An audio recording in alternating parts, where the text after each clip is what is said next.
Isinilid sa Biblia para maipuslit sa bansa ang milyong-milyong pisong shabu sa bagahe ng isang German national sa NAIA Terminal 3 sa Pasay. 1,000 grams ang timbang ng shabu. Katumbas niya ng higit 55 million pesos.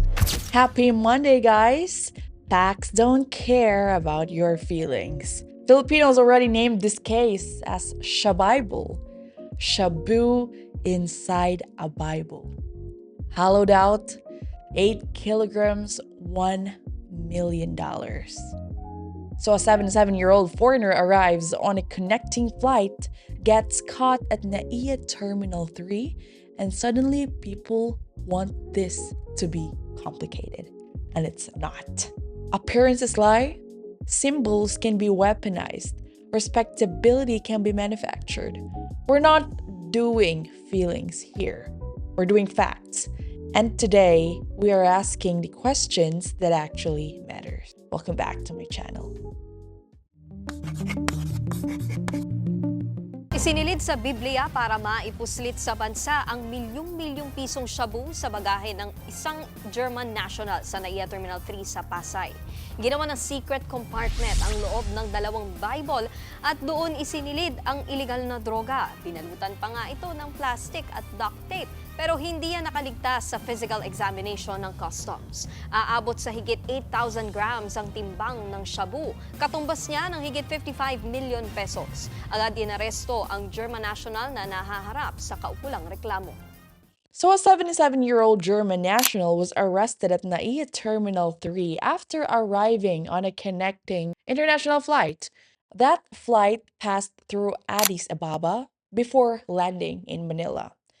So during routine X-ray screening, airport inspectors noticed irregular images and unusual densities inside his luggage. This matters. So let's be clear. This wasn't profiling. This was not harassment. This was not random. This was technology doing its job. So, a canine sweep followed, then a physical inspection, then a field test. And that's when the story stopped being uncomfortable and became undeniable. Inside the luggage were two holy Bibles, not placed there casually and not carried for devotion.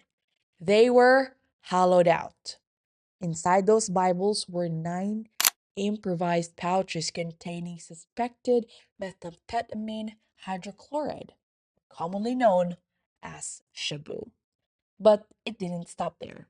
Additional drugs were discovered hidden inside the lining of the suitcase, tucked into compartments that do not exist by accident.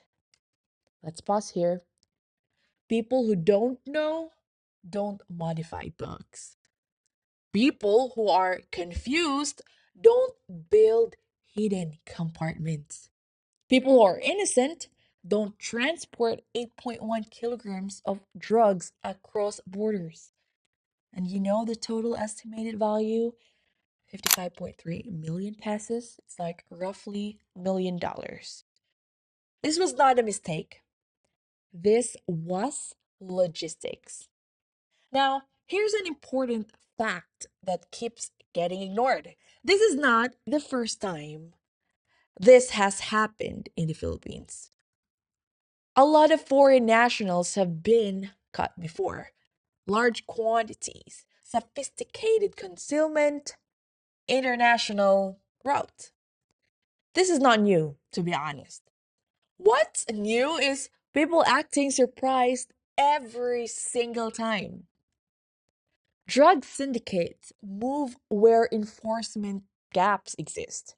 They test systems and they exploit assumptions. And they reuse methods that work until they don't.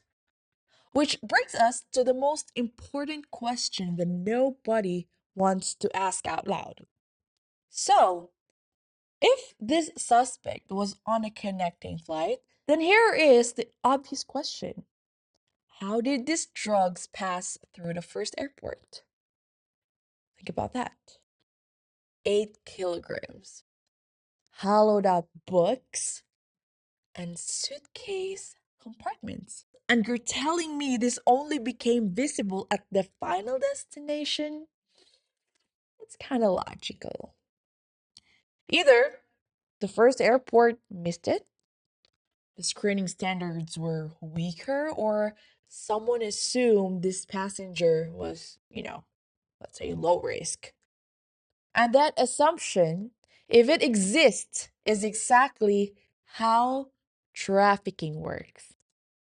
Drug smuggling doesn't rely on chaos, it relies on predictability, like predictable profiling, blind spots, predictable trust.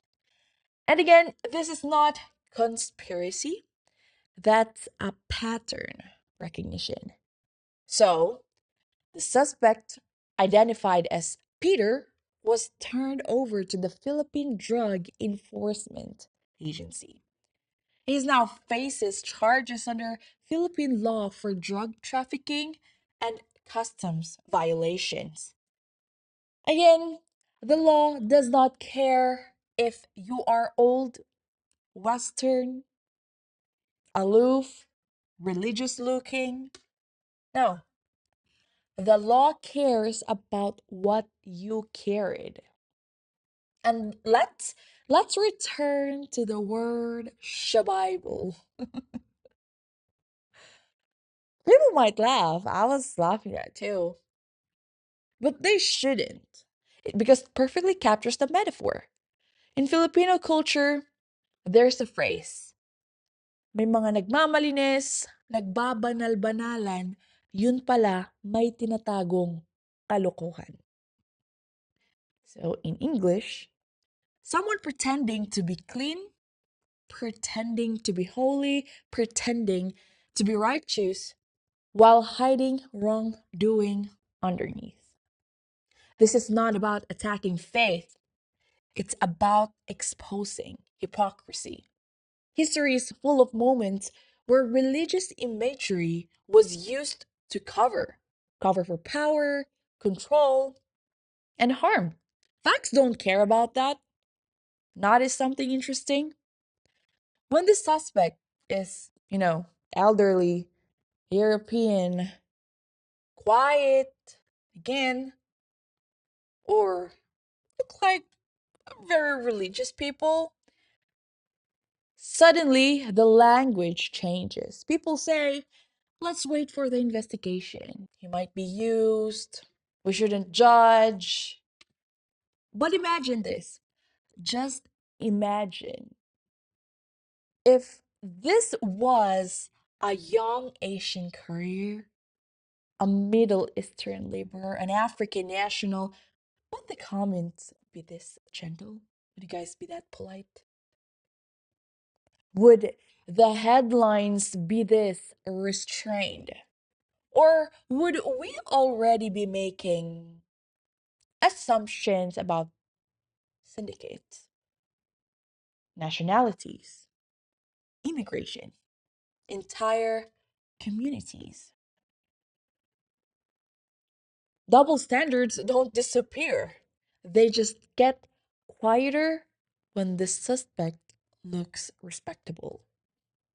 And now, let's address the age argument. 77 years old? That's not innocence. That's experience.